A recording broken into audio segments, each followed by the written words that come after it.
My name is Niko Rust. I am 51 years old. Today is September 20th, 2015, in Sacramento, California, and I'm here with my wife. I'm Barbara Rust. I'm about 67 years old. It's September 20th, 2015. We're in Sacramento, California, and I am Niko's wife. This is a love story, but not your typical one. This is a story about a love affair between the people of Sacramento and our team, the Sacramento Kings. We'll discuss our experience as fans and how Barb, through her positivity, has affectionately become known as the Sign Lady and referred to as the heart and soul of the Kings fans. It all began back in 1985 when several events happened that kind of changed our lives. We were married that year on August 3rd.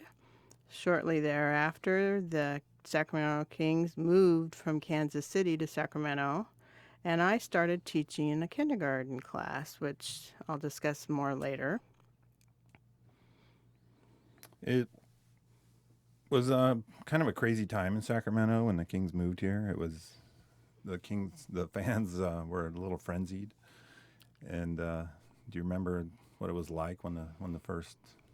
Well, the fans were so hungry for an NBA team in Sacramento, they actually were crowding the college gymnasiums to watch practices.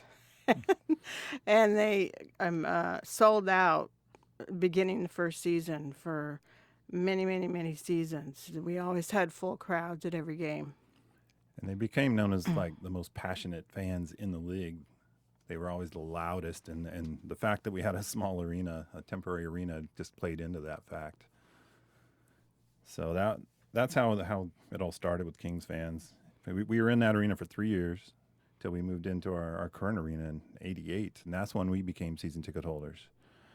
And remember the first time you walked down the stairs to our seats? Yeah, the first time for the first game we attended, we went down to our seats, which are in row 3, and we found out how close we were to the floor, but more importantly, how close we were to the King's bench. And watching the games, realized how easy it would be to communicate with players if we could hold up signs that they could just read. These are the same seats that we still have today. Nick sits behind me instead of side by side, which is kind of fun. And different. We've made a few signs in the '90s, primarily to congratulate players on their achievements, like Mitch and the All Stars. But it wasn't until the arrival of Chris Webber in '99 that the sign making really took off. And can you explain what happened? When Chris Webber first came to Sacramento, he'd been traded from another team, and he wasn't exactly happy about that trade, and he took a lot of negative press from the media in Sacramento and was getting a lot of criticism. And I looked at that and said, well, this guy needs a little positive. So we made him a sign for his first game in Sacramento. He saw the sign, and when the game was over, he actually came over to the rail and talked to us and told me personally how much he appreciated the sign, and it made him feel really great. And that really opened up my feelings about making signs for players. And kind of from this start, you developed a kind of special relationship with C Webb. And one example was the Fandemonium game on your birthday. Yeah, shortly after the thing where he we made the sign for him. It was my birthday at a Fandemonium, and I had a sign. I was holding a sign that said it was my birthday. He looked up at me, saw that sign, and shortly thereafter, he gathered up a game ball off of their cart and asked the ball boys to bring him a Sharpie pen.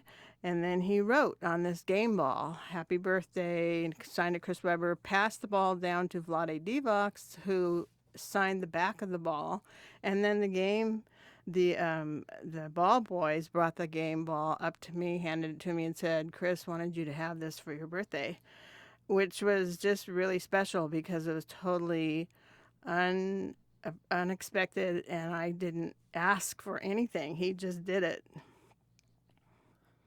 I think it was at this point that we realized that the players really did pay attention to signs, and you decided to start making them more regularly for every single player to encourage them. But we didn't really fully understand how important they were to the players until after C-Webb left the team and then returned his first game with the Sixers. Yeah, he had been traded to the Sixers. He didn't want to leave. He loved Sacramento. He loved the fans in Sacramento. When he came back for his first game in Sacramento as a member of the Sixers, he was having a press conference after the game, and he happened to mention in the press conference that he had never had a chance to say thank you to the lady who was making him signs, and he wanted to do that right now at the conference. That was also a big moment for me, realizing how much the signs had meant to him.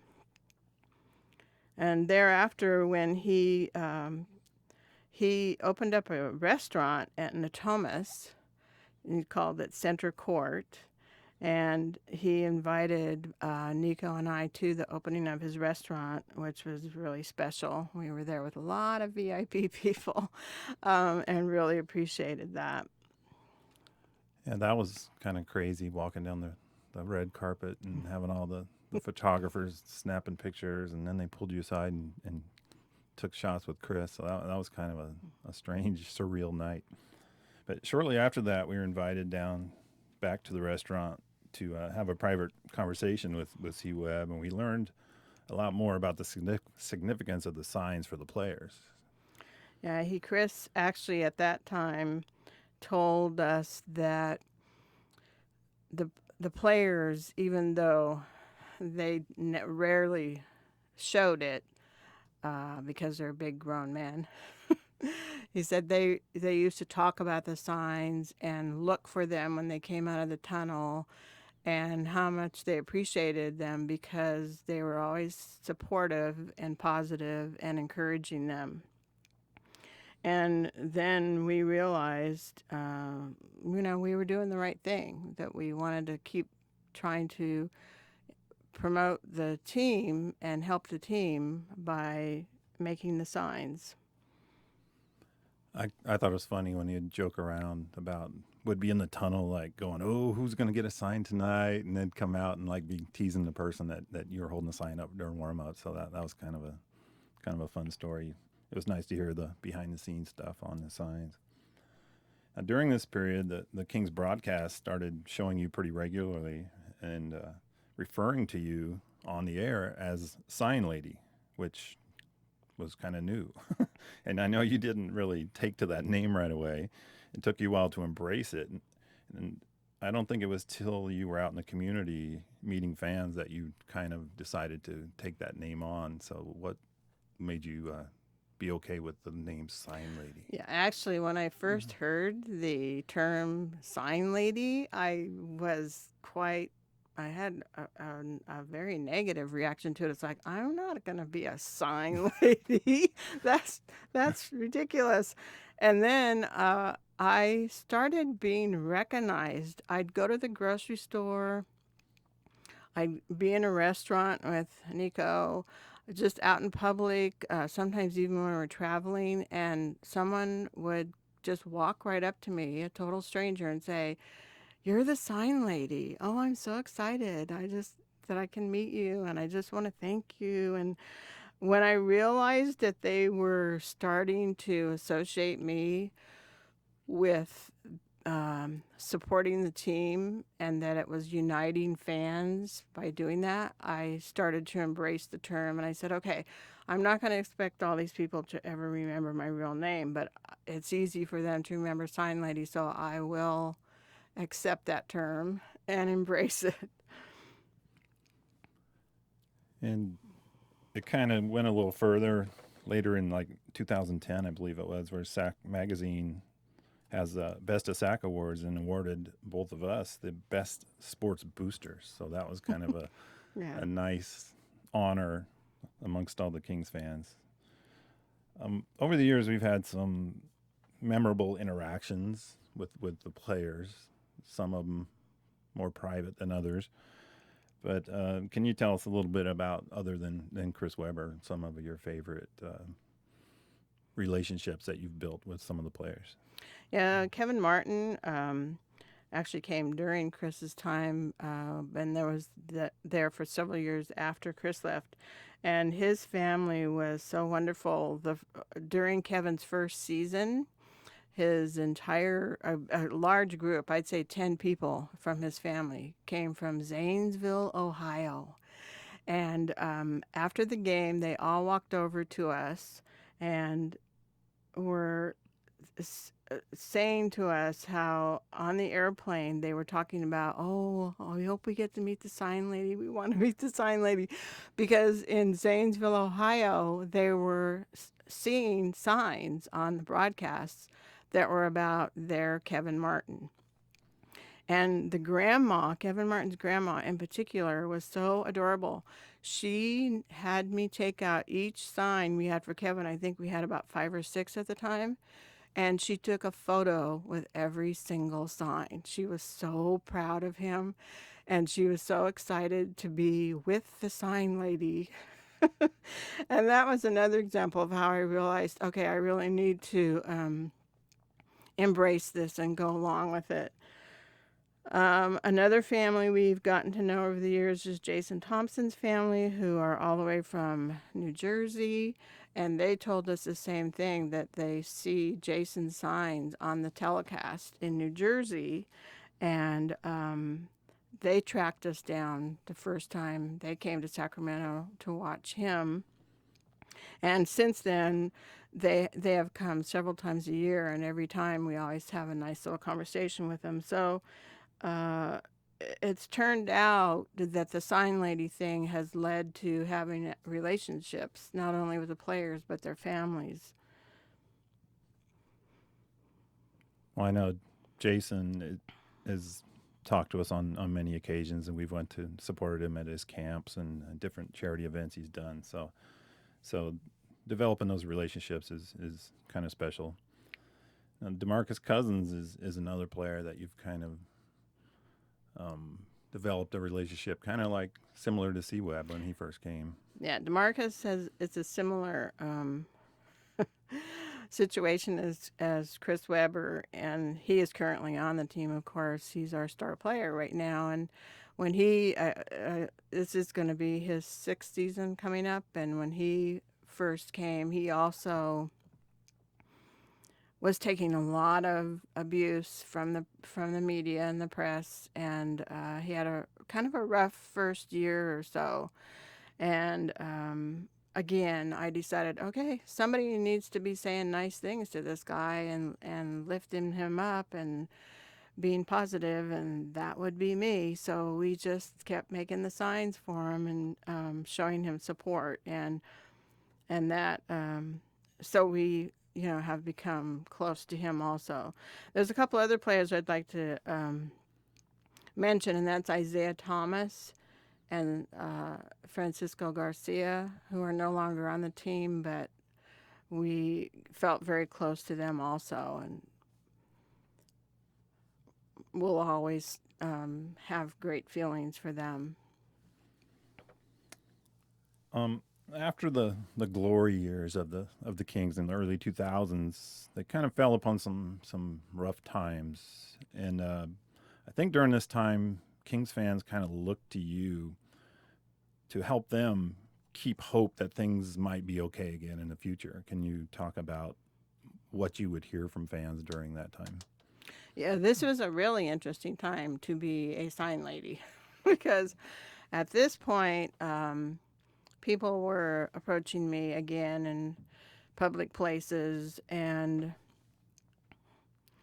asking me if I still had hope that the Kings were going to be around, and they weren't going to be moving, and how if I was going to keep going to games or if I was going to give up. And I would, of course, reassure them, of course, I'm going to keep going and I would never give up and I will always, be positive. And then these fans would tell me that that meant a lot to them and it gave them hope. And it was another reason why I kept on going with the sign lady. Well, I know people wouldn't like if they would not show you on like one or two games in a row. People would then see you and say, "Well, why aren't you going to the games anymore?" Just because they didn't see you on a telecast. But you would explain to them that no, we're there and we're still supporting the team. And I think that they took that as a a very positive sign that well, if she can keep going, then I can keep the faith and hang in there as well. So Mm-hmm. that was just another way that you kind of connected. In 2012, it was kind of the defining moment in not just Kings history but Sacramento history because we had to endure many attempts on trying to relocate our Kings out of Sacramento, which was a difficult time for everyone, obviously. The facts of how we were able to keep them has been well documented in documentaries like Small Market, Big Heart, Playing to Win, and ESPN's 30 for 30 Down in the Valley, which is coming out next month, actually. So, what role do you think your signs played in all of this relocation drama? Yeah, I really feel that Nico and I and the signs we were making were a small, very small piece of a very large puzzle that was necessary to keep the Kings in Sacramento. There were so many people working to keep them, like the Here We Stay group, the Crown Downtown group, um, KJ, our mayor, Kevin Johnson, Carmichael Dave, and the media people. He was on the radio. There was a huge social media campaign from all Kings fans, and that was instrumental. And what our little piece was the visual of the signs. And every once in a while, we would find out that we had made an appearance on ESPN with the signs because they were following this relocation saga, and they would pick up on one of these signs that said something like "Home, Sweet Home, Sacramento," or "Stand up for your city, stand up for your team," and they would put that either on TV or on the internet. And so these things were spreading basically all over the world. So, again, kind of unintentionally, we became the visual for that movement. Why were they going to relocate the Kings? Um, that's a whole nother story. The owners wanted money, bottom line, so they were um, like I said, that's all in the movies, the documentaries. But it wasn't that the Kings weren't being supported by the fans. It was more like they were ready to move on, and they couldn't get a new arena in Sac at the time, and so they started looking elsewhere because of the arena issue. So the new arena problem is kind of at the root of it all, or not having the arena. That was I know during that time was difficult because a lot of media would want to come and talk to you because you were the face of the fans. They want to know what you felt about this situation and who you're mad at. And I remember one person in particular like kept saying, "Who are you mad at? Who are you mad at?" And you just kept saying you're there to support the team, and he got kind of angry and stormed off. So the fact that you were still there, being positive through it all, I think was a good thing. Um, in 2013, it was a year of joy in many ways, and it was also a year of some challenges, both personally and for the Kings. It was that spring that it was decided that the Board of Governors of the NBA voted to not allow the relocation to keep the team in Sacramento, and Vivek Ranadive became the new owner. So it was clear that we were going to keep them. Um,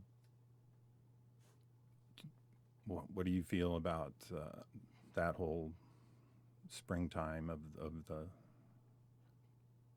the NBA drama, and us finally ended up keeping our Kings?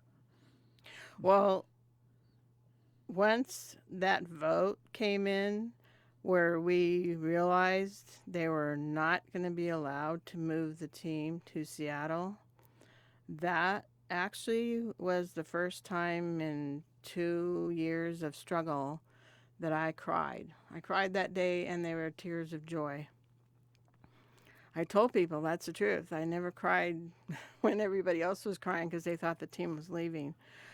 Um, it was so emotional, and when we had the big rally in May at Cesar Chavez Park, and it just absolutely filled that place. There were so many people in that park with Kings fans, and it was such a celebration, almost surreal. It was really exciting to feel that the little town of Sacramento had triumphed over all these big businessmen with zillions of dollars who were trying to move our team. That was a memory I'll always keep, because the energy in that park was just unbelievable. We were fortunate enough to be actually up on stage being introduced with some of the other grassroots leaders in the area that helped play a role in keeping it.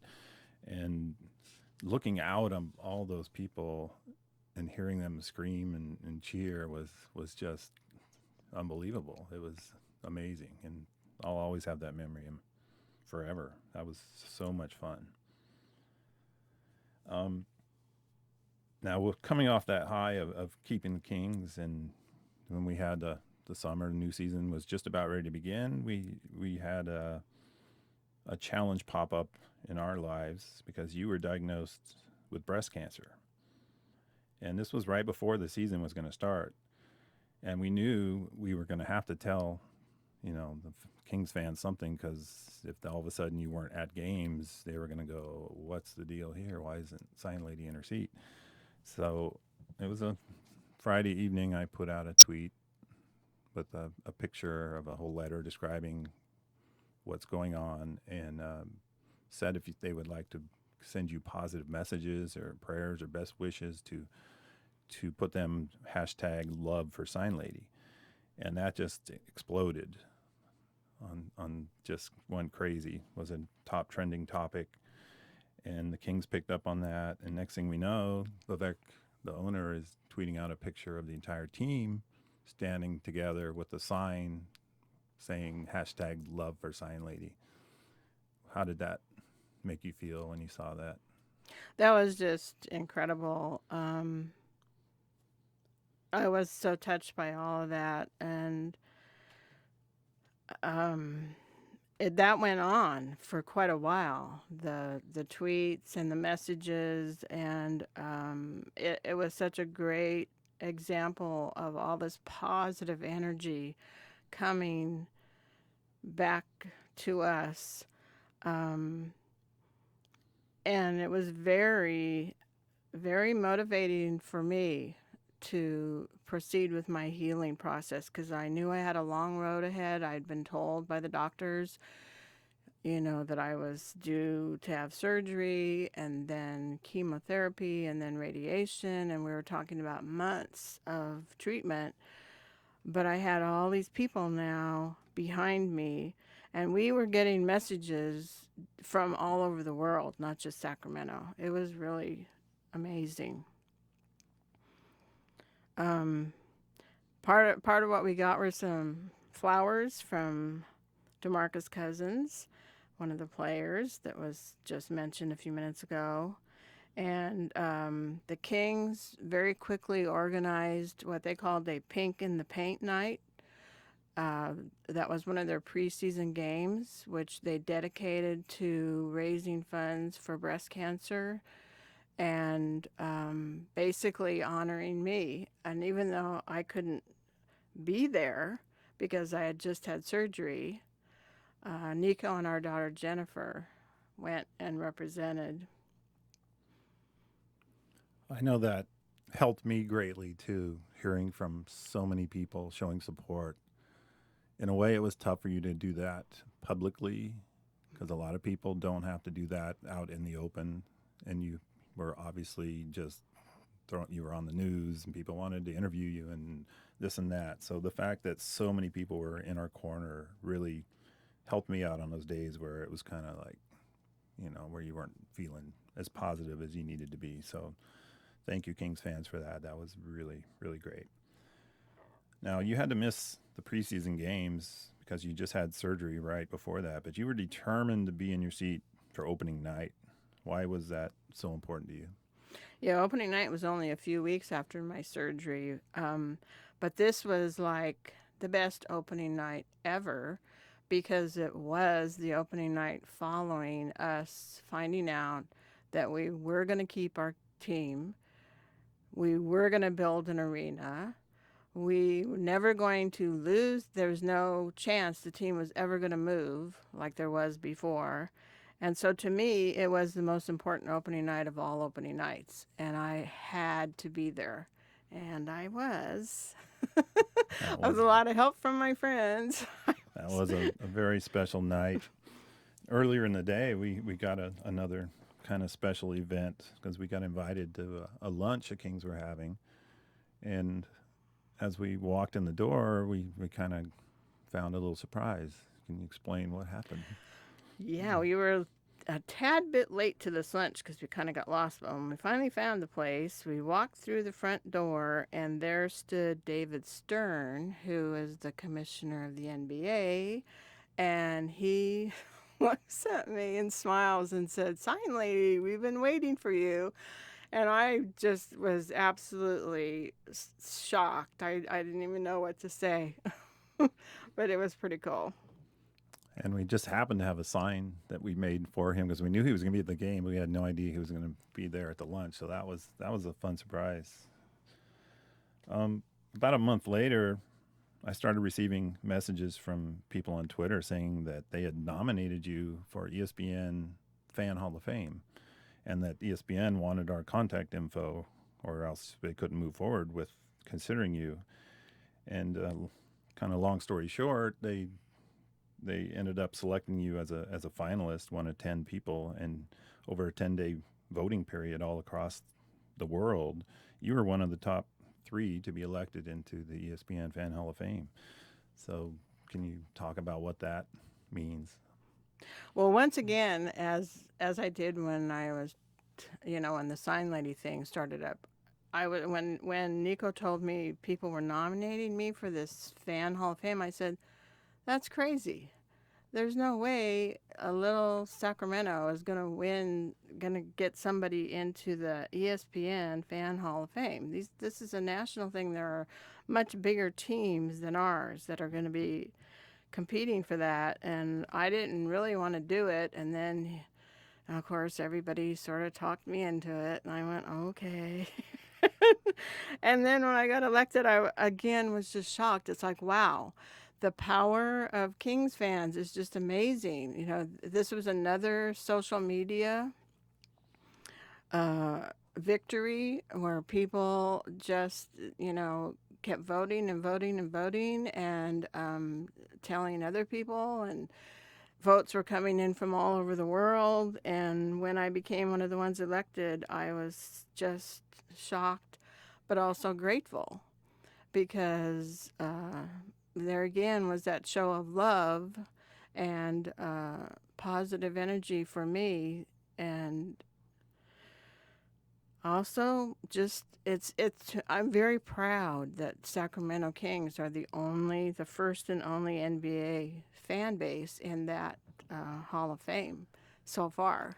And I know you would have never applied for that on your own because I actually saw it and brought it up, and you said, no, I'm not doing that. But the fact that the Kings fans did that, I think that's why you went along with it. It was Yes. more for them Yes, than because yourself. they had initiated it and I didn't.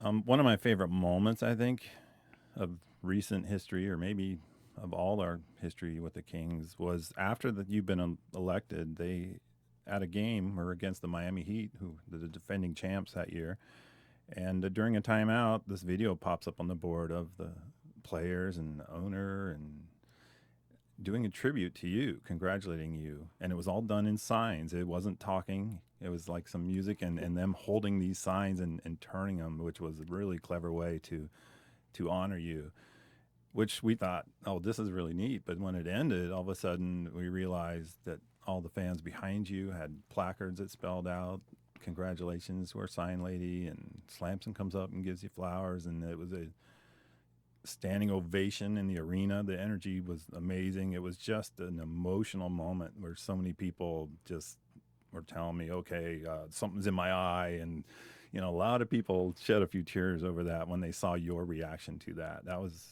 one of my special memories of the arena. Can you describe how it felt for you, Barbara? Well, again, it was just overwhelming. A big surprise. Don't ask me how they managed to pull it off, but they did. And again, it was this unification, this feeling of everybody's together on this, and the power of Kings fans. And I do want to mention that we beat Miami that night, so I think it translated to the players. They got kind of pumped up too by the whole thing. So yeah, that was a great night. Now, you weren't able to make the trip to Bristol for the induction of the Hall of Fame, but the Kings held a viewing party in the locker room, which was a pretty special event. Yeah, that was really nice of them. I was in the middle of radiation treatments. The ceremony was clear back east in Connecticut. I could not travel. I was having daily radiation, so they arranged to stream it into the Kings locker room, and we were there with friends and King's family, and it was really fun. Do you have any other memories of being a fan over the years that maybe we haven't touched on yet? Yeah, I would like to acknowledge that today, September 20th, is the 10th anniversary of the Monarchs Championship. And of course, Niko and I were big Monarchs fans, along with our daughter Jennifer. We attended a lot of Monarchs games while they played in Sacramento. And we were at that championship game. It was so exciting. It was so fun. The other memories that are special to me are all the playoffs that the Kings were in, which were so hard to describe unless you were there, but they were really great. Yeah, I don't think you can describe the atmosphere in those games. And the fact that you could not literally hear for 2 or 3 days afterwards, it was so loud. And we're going to get back there again one day. We've been fortunate to have had a lot of wonderful experience with Kings players and staff and fans, and we refer to them all as our Kings family. And you've gone from being like another face in the crowd to being recognized by people everywhere we go. Even in Maui, people come up to you and said, "Hey, sign lady." So the funny part is now even players are knowing you before they even play a game in Sacramento, which happened this summer at Summer League with Willie Cauley-Stein, where we were invited to a party the Kings had at their hotel, and he came up to us and said, "Hey, I've heard that you're the one that makes the signs," and points at me. And I said, "How do you know that?" And he said, "Oh, my mom read a story about you guys." So the fact that even players that aren't playing for us yet know who you are is kind of funny. Yeah, he's our new rookie. He will start this year, but he already knew who we were, and that made us feel great. You taught kindergarten for many years, and it just so happened you started teaching kindergarten, even though you had some other grades before that. But right when the Kings came, 1985. Yeah. and I tell people that you brainwashed kids for 25 years. Can you explain a little about? Yeah, it was my goal every year as their teacher to promote the Kings. and make them as 5-year-olds start liking the Kings. And I had Kings decorations all over my room. I brought them things from the arena that were free giveaways. I would gather up a class set, pass them out, say, here, take these home, put them up in your room. So the best thing now is so many of these as adults, these kids that I had for 23 years as adults, they come back to the games now and to see me. And now they're actually bringing their own children to meet me. And that's really a big deal to me now because I know I feel really good that that their children have this beautiful arena that's going to open 1 year from now, and that will be their arena and their team, and they're never going to have to worry about that team leaving. That's taken care of. They're always going to have that beautiful arena, and it's just a really great feeling to know that.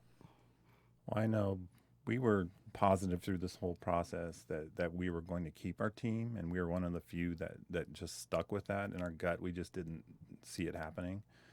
And that was kind of the thing that we kept looking at the most. We weren't afraid of losing a team for us. We saw it more as all these people that worked for the Kings, all these people in the arena we became friends and family with over the years, and all these young people that grew up as fans and now won't have anything, to take their kids to. And the fact that we were able to save this team and have a future for all the kids in the Sacramento area is probably the proudest moment that we could think of for this outcome. And when he says we, he means everybody who worked on Yeah, I it, don't mean you and me. I mean because we the were just whole a community. tiny little part of it.